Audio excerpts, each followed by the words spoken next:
Welcome to another episode of the Wood Couture podcast.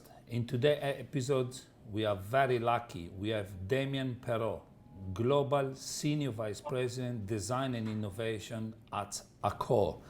Damien, welcome to our show. Thank you, Filippo.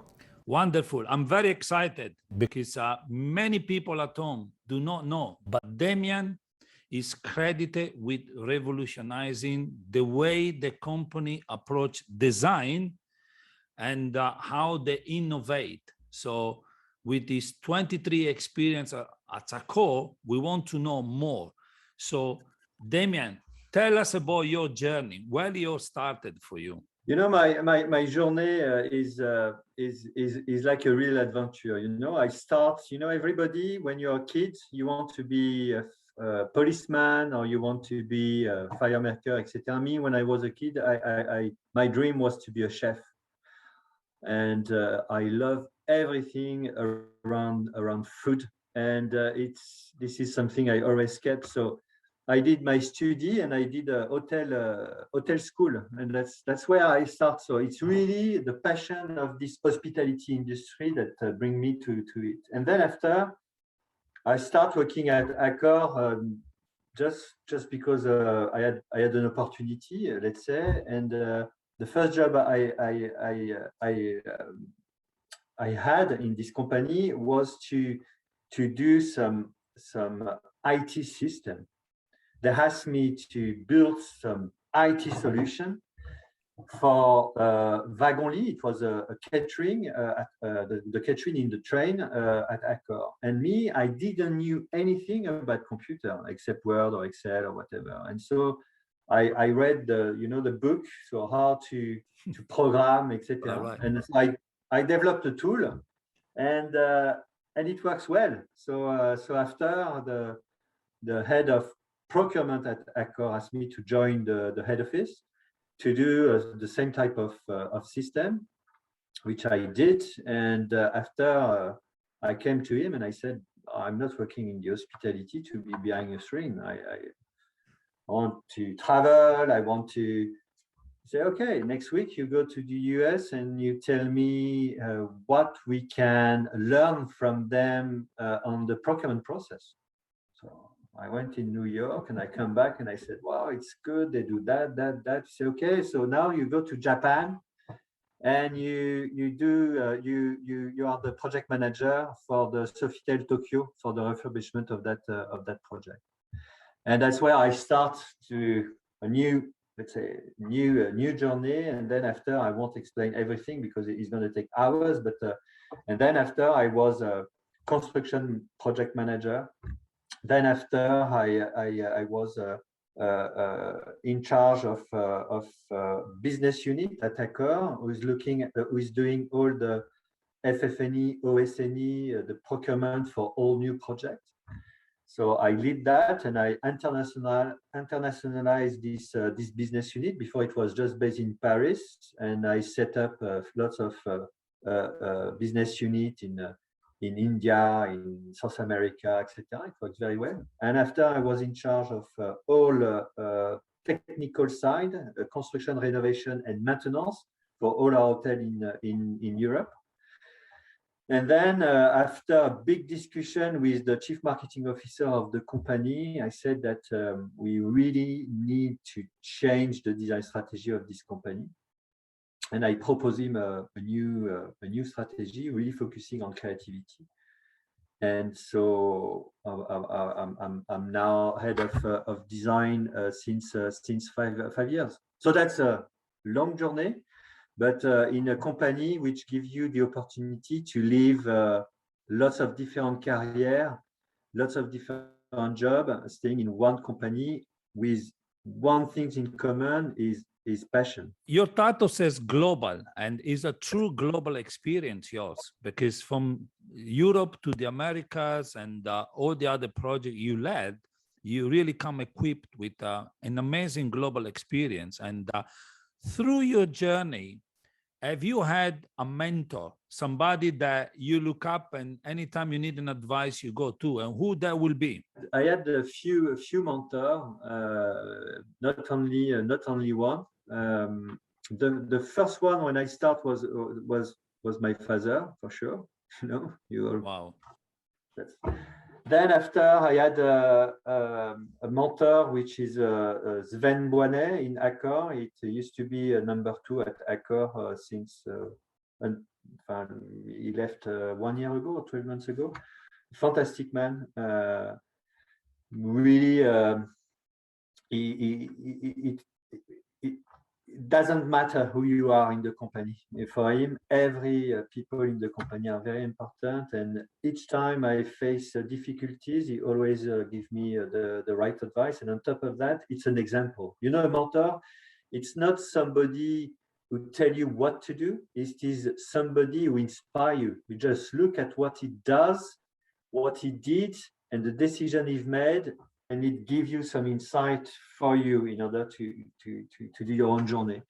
So it was a big mentor. Then I had also the chief marketing officer who left the company a few years ago, Grégoire Champetier. Was a huge mentor, and he's still a mentor for me on what I've seen from him in the past. It's a very, very good example. And I must say that today, on top of that, Sébastien Bazin is also a mentor. You know, is someone with a strong vision. And you know, when you are a manager in a company, you don't need really more. You need more. You only need somebody who show you really the vision, and stimulate the entire company, and then you follow him. You follow him, and that's human. The human is very important in the business. Human consideration. Yeah. Through your journey, what do you consider to be your biggest achievement, your biggest success? The first one, which were very, very important, is when I changed completely the business model of the procurement at Accor, procurement agent, let's say, at Accor. So it was a business unit that only worked with a subsidiary project, and the company worked more and more with management and franchisee contract. And I thought there is something to do, really changing the business model and being able to propose that new services to those owners. And it was a big success. So I completely, before it was 80% turnover with subsidiary. And after 1 year, approximately, it really changed to 80% turnover with a franchisee and managee, with an increase of 30% of total turnover, which was a big success. And so I roll out this business unit all around the world, in Australia, in Brazil, in India, in China, in Germany, in UK, etc. And it's still working very, very well today. It was a new business which then at that time the boss of Accor take this as an example on how we can transform from let's say a subsidiary internal business to a service provider position. And so that was a big success. And then the other success, I would say, it's having completely changed the role of the design in the company. Before, the design at Accor was really like in the literature, it was the ghostwriter, meaning that you had the marketing, you really define what is a brand, the guest journey, etc. And then after, you ask the designer to define the color of the walls. I exaggerate a little. What I changed is I really plug the design at really the early stage, in order that the design is really part of defining the guest journey and defining the entire, let's say, brand DNA. And that makes a big difference. And on top of that, we do that and with no boundaries, meaning, like, if I take an example of Ibis or Novotel, which is one of the first brands at Accor, we work with the the team in the region.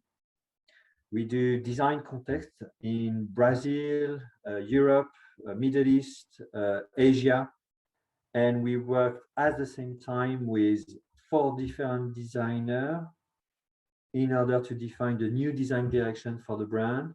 And then we define 4 different concepts that we are able to roll out everywhere around the world. So it's really, before it was very managed by the global and then rolling out everywhere. Now it comes from the countries, goes up to the global in order to make it consistent. It's a completely different way of working, but it is very inclusive, and it changed a lot the entire organization of a global company. And that's I must say I'm very, very proud, because it is not an easy adventure to make that switch. It was interesting. I read about one of your recent interview, and I really love what you said. And the question they've asked you is, what's your definition of success? And your answer, I think I never got an answer so amazing. When people don't talk to me about the product, but about the experience. Yes. Now, tell me a bit more how you guys work with the professionals, to create these experiences, because you must have a challenge with all the brands you have. When you would like to create an experience, you have to be much more ambitious. Meaning that the experience is one thing, but the target, the final objective is not the experience, is the emotion. And that's really what you need to define what type of emotion you would like to create. Really look at the final objective, and the final objective is emotion. That's the first let's say ingredient in the recipe of creating experience. And then after, it's about empathy. It's really about listening to the client, of course, because they are really at the center, but to listening to the client today, and also listening with all the other parameters around you that will give you a vision on what will be their next needs tomorrow. That's something also very important. And then after, it's a combination of many things. I do strongly believe in the power of the place. When you are in front of the Matterhorn, for example, mountain in Switzerland, you feel something inside your body. You don't really know what's happened, but you feel something very strong because of the place, because of this beautiful mountain, or in front of the sea, etc. And so, but it's not only that. You have also the sound of the silence in the top of the mountain. You have the shape of the mountain, the color of the mountain, the contrasts of the snow and the grass, etc. Plus the odor, the smell. It's very complex if you want to create an emotion, and that's really what we do. So first of all, the volume. You need to work on the volume, because the place is very important. Then you need to work on the style, the color, the materials, etc., in order to create that. And then after, you need to think about all the little details, odors, sound, and even the small objects, because you need to make the story authentic. And that's what's going to create, because if it is full stack approach, the client will forget everything and will be completely open to leave something different. So if you are in a restaurant, if the knife is not in the good material, you kill the experience, even if everything and all the rest is perfect. So you always need to also define all the small details that will really participate and create that emotion. In a core brand portfolio, you go from the super luxury and all the way down, which have a legacy. You have brands that have got huge legacies, Orient Express, Raffles, these are, made the history of the hospitality industry. But on the other spectrum, you have a Novotel and Ibis, which has a different legacy. They created Accor. So the question I have is, the emotion you described are more relating to the top-end brand, or you try to achieve it also in Novotel and Ibis? You must achieve it with also a budget brand like Ibis, an economic brand. It's mandatory. I mean, today, it's the same client could sometimes sleep in an Ibis and sometimes in a Raffles. It's you don't have Raffles clients, Ibis clients, or Novotel clients. You have clients who sometimes choose Raffles because of different reasons, and sometimes they choose Ibis because they don't need to stay in a Raffles. Sometimes they will eat a McDonald's, an hamburger because they love hamburger, and sometimes they're gonna eat a 3-star macaron, 3-star Michelin restaurant. So it's not, and so you need to define different atmosphere, and it's a good reason why some guests they could drive a Porsche or even a Rolls Royce and stay in a Mama Shelter, which is a 3-star hotel, just because they want that kind of experience. In Joe & Joe is really focusing on millennials. It's the bed start at 20 to 30 euro per night. So you can imagine. And you have people who are able to afford a Fairmont or a Raffles who stay in Joe & Joe with their kids because they want to live that experience. And so if you do not target living experience as well in Ibis or in Joe & Joe or in those brands, you will never achieve this objective. And that's a big need. So there is not experience. It's not only for luxury hotel. It is for all the hotels. Yeah. I wanted to ask you, obviously, in the last few years, Accor has been at the forefront of the lifestyle hotel brands, with a portfolio of hotel brands, which is, first class. And how, the question I have is, has that made you change the way you approach design again because of the type of brands, or how have you undertaken the task of addressing this? We've learned a lot, to be honest. Those acquisitions, those new brands, when we acquired them, we've learned a lot. And me, as in charge of design for all the brands, it was a fantastic opportunity to reinforce what we are trying to do. Because when you acquire a brand like Mama Shelter or 25 Hours, and you have the founders saying no compromise on product. No compromise on product. We need to invest in creativity. We need to work only with great designer who really gonna really hotel after hotel bring something else, another layer of a new, an innovative things, etc., etc. And that's a fantastic opportunity, saying that in fact creativity is key, and there is an investment for creativity, and it's not only for lifestyle but for all the other brands. We need to integrate that type of things.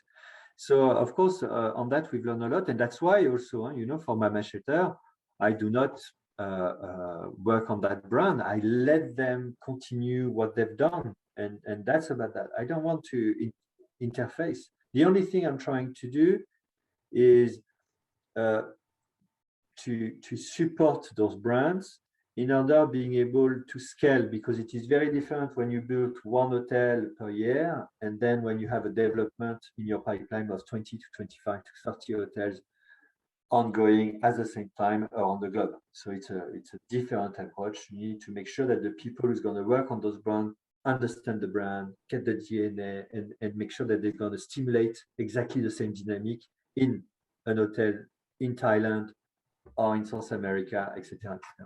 It was interesting because you repeated creativity many times, and that's incredible because you know that shows exactly the DNA of the leadership team, the design team, and the company. You know, I mean that they try to push boundaries. And in another interview, you mentioned that we augment the team by selected talented designer in different countries, and we work together. So what is the challenge nowadays of selecting designers? You know, what is you personally looking for a collaborative approach with a designer? You know, it's what I prefer in a way. First of all, in my team, the first things we need to do is to meet designers all the time, new talents. We need to be and work closely with all the design schools all around the globe. And that's why we have Accor Design Award contest with all the design schools all around the globe to do that contest. We need really to be completely, we need to deep dive into that design world. And not only when we have a project, we need to do that without knowing what we're going to do with those designers, because, you know, it's very important. So that's the first thing.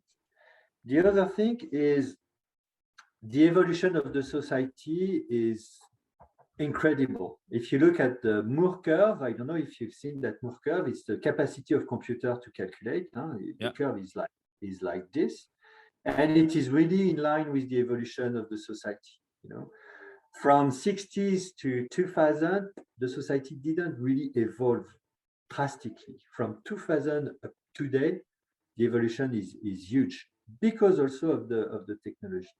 So you need to work and to select the designers who's got that vision on the evolution of the society.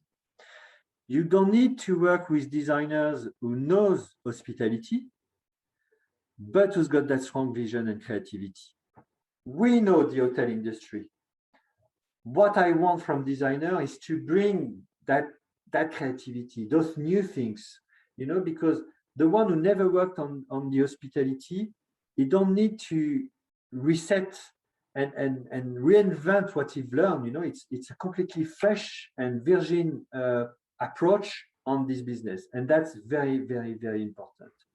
And so that the risk we take, we need to take risk. Working with designers who've done 100 of hotels before, it's very secure. We need to take risk and select those designers who've got this vision.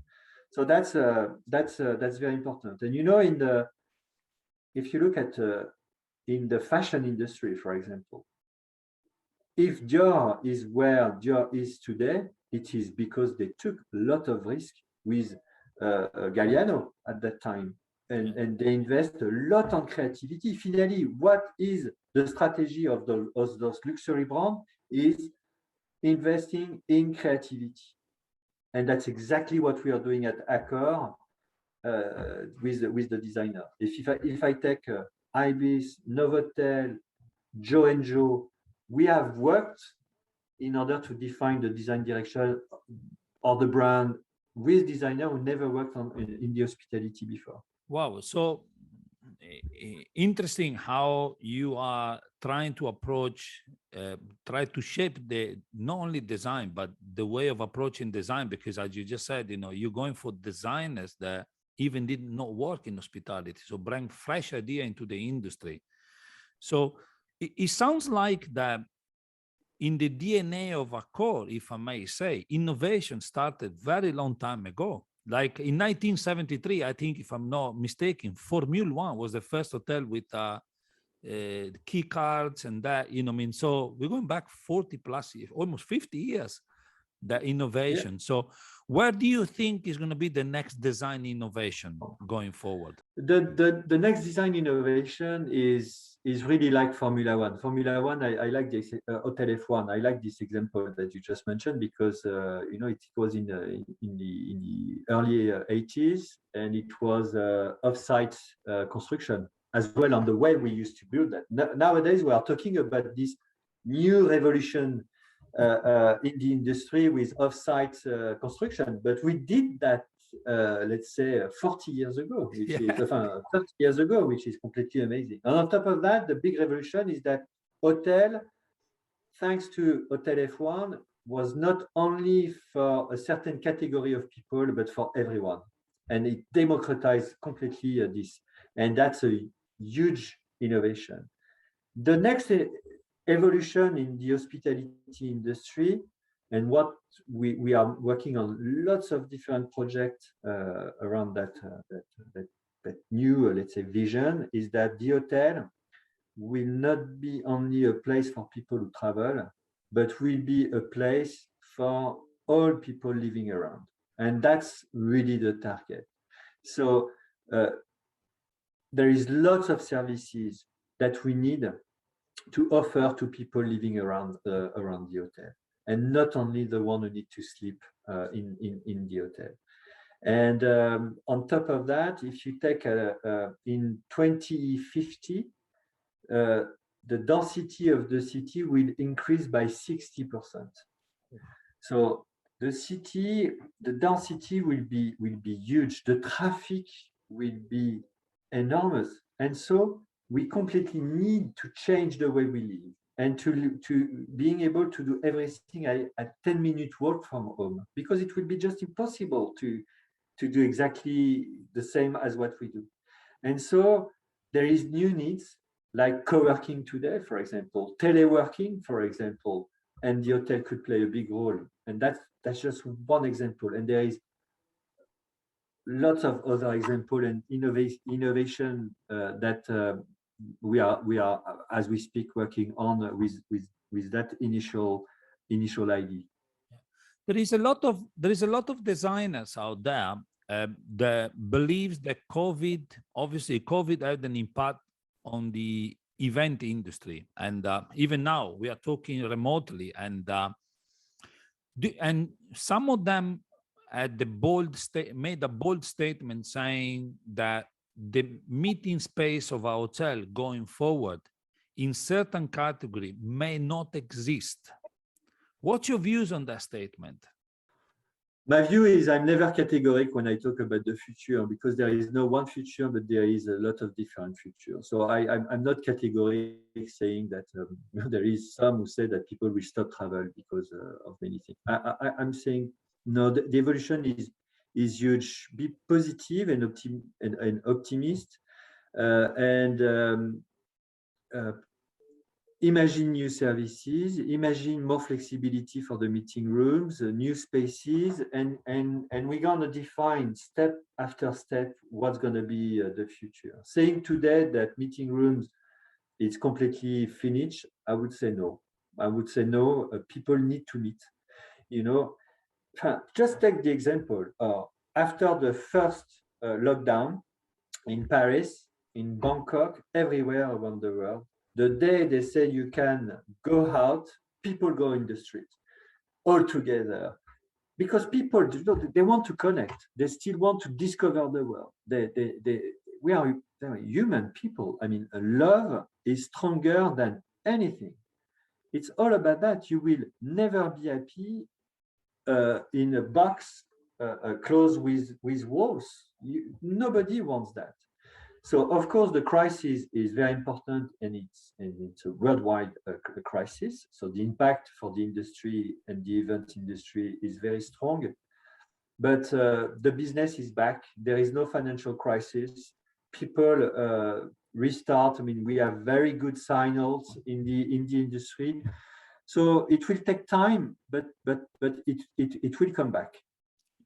I'm sure that in probably 3 years' time, Filippo, we're going to talk together, and we're going to talk about how could we face the difficulties that with change and we offer new services to people living around the hotel, but we still have an increase of people who are traveling so high that we need much more hotels, etc. And that's going to be our next difficulty.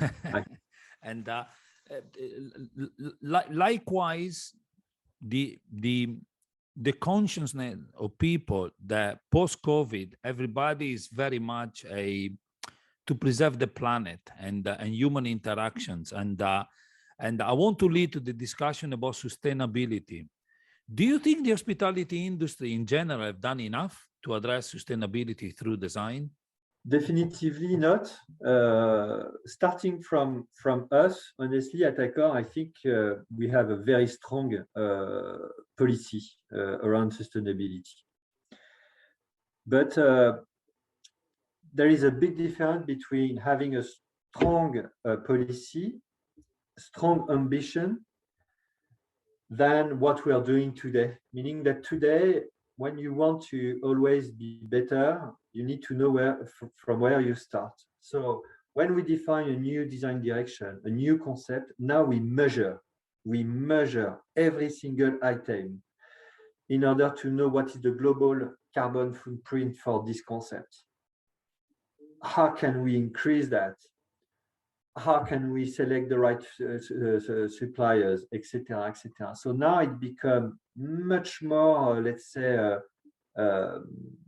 precise in terms of decision. Before it was, oh yes, it's a good supplier. This supplier's got a good policy in terms of CSR, so we work with this supplier. Oh, it's got a FSC wood, so it's enough. No, it's not enough. Now we need to measure much more than that, and that's what we've just put in place this year. And we've put in place also a tool that we roll out everywhere around the world to all our design technical services guys, in order to support our investors on the right choice. For example, do you select this chair, or this other chair? It won't be just about price, but we have a full criteria that need to be answered in order to also select every single equipment with the environmental analysis of every single element. And that's make a big change. And I'm sure that I really prefer investing a lot on that and improving in every single hotel that we're going to build our carbon footprint, instead of doing just one hotel with a big solar panel, etc., and just showcasing a very good example. That's our approach today. Really improving everywhere on every hotel the carbon footprint. But you know, it's quite interesting because obviously, again, you clearly mentioned that, you know, the innovation going on at Accor, where you want to measure the impact that you do in creating a better environment. And but I interviewed a lot of leaders in the design community, and they tell me that in the last 2 years, a lot of clients, part of their scope, they don't talk about sustainability. So my question to you is, you know, I mean, is also the design community, design industry, suffering from the fact that, how can I say to you, you know, I mean, is are they doing enough to get knowledgeable about what does it mean delivering, you know, I mean, okay, let's label it a green hotel, you know, a green experience. What do you think is the challenge in the ecosystem? The challenge is around the performance of what we are doing, and there is the operational performance, there is the financial performance, and the performance on the asset itself.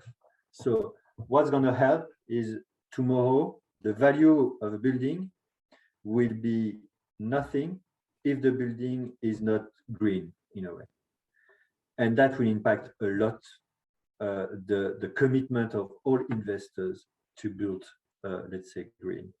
So the value of the asset is key for all investors, and so that will really help us in order to force that commitment that we all have in this industry. And on top of that, there is lots of people who really want to act, but they don't know what to do. And I think today there is lots of very good labels in place. There is lots of very good consultants to support our investors, etc. And we do have in all our guidelines for all brand specific part, really focusing on sustainability, and not only on design element, but also mechanical, electrical, etc., etc. So now there is no excuse. I gonna say there is everything, and on top of that, I must say, and I'm very impressed and very happy about that, is there is a strong commitment coming from the company at the top level. And now we have Brune Poisson, which is our new head of sustainable at Accor. It's going to bring a huge dynamic. She used to work for the government just before coming in. She's incredible. That's so coming from the top, huge commitment, and coming from all the employees.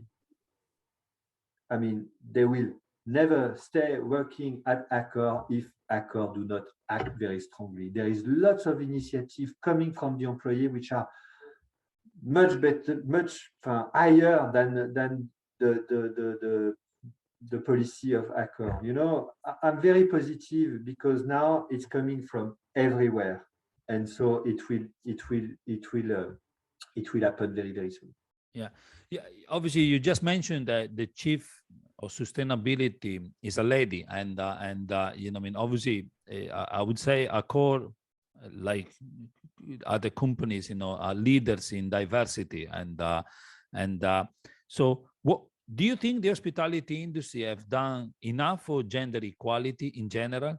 No, not at all. I mean, we do a lot, but lot is not enough. I mean, we are coming from very, very far, and so nowadays, and more than ever, we need to change that. And so the entire company is really committed to that diversity, and it is key to also to be productive. It's good for the society, you know. It's not like a constraint saying that no, it is very, very key. So I'm also positive, but we need to accelerate drastically on that point as well.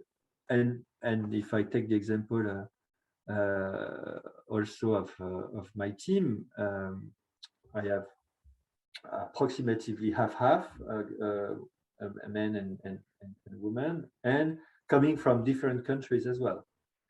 I have people coming from Italy, Brazil, New Zealand, and of course France and Australia, etc. I mean, that's very important. The diversity is key to be successful. On top of that, where do you see yourself in the next 10 years? Where would Damien like to be in 10 years' time? Doing what? In 10 years' time, I don't know. I would say professionally, I don't know, because you know, the journey, all the job I've made at Accor, I never thought doing that type of job before. So I know that in 10 years' time, I will be surprised myself, probably, on where I am and why. So it could be crazy. I could be maybe in a kitchen, finally cooking for a good restaurant, because that's what I would like to do when I was a kid. Why not? I don't know. I really don't know. It's a very difficult question for me. But I can say that my dream in 10 years is when I look back and saying that I participate strongly to the evolution of the hospitality. That's what I would like to feel in 10 years' time. What legacy would you like to leave behind? The day that you say, you know what, I'm going to open my fine dining restaurants. What legacy do you want to leave behind in the design business? That people understand that that creativity is an asset and a strong asset, and you need to invest a lot on creativity.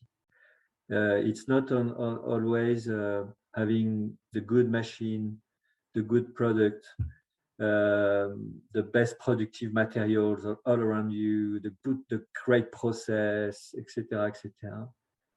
Creativity will change everything, and it is only creativity that could change the world, nothing else, and that will never be replaced by machine.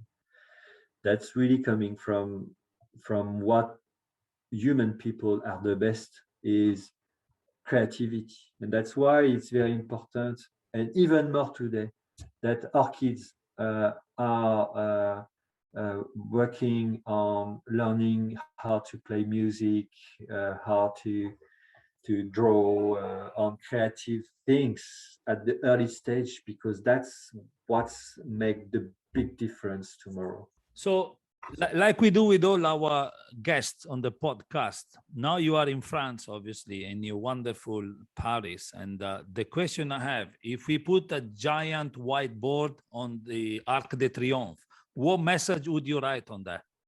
Passion is everything. Wow. You need to do everything with passion.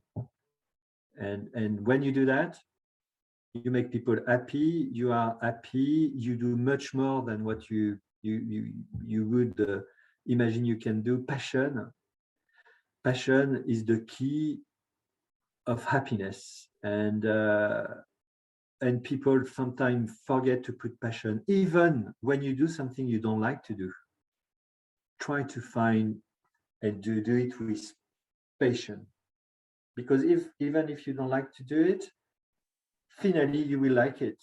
It's very, very important. When your brain can really change when you have this energy. So that will be what I'm gonna write. If everybody around in this planet do that, I mean, the world will be completely different. So that's what I'm gonna write.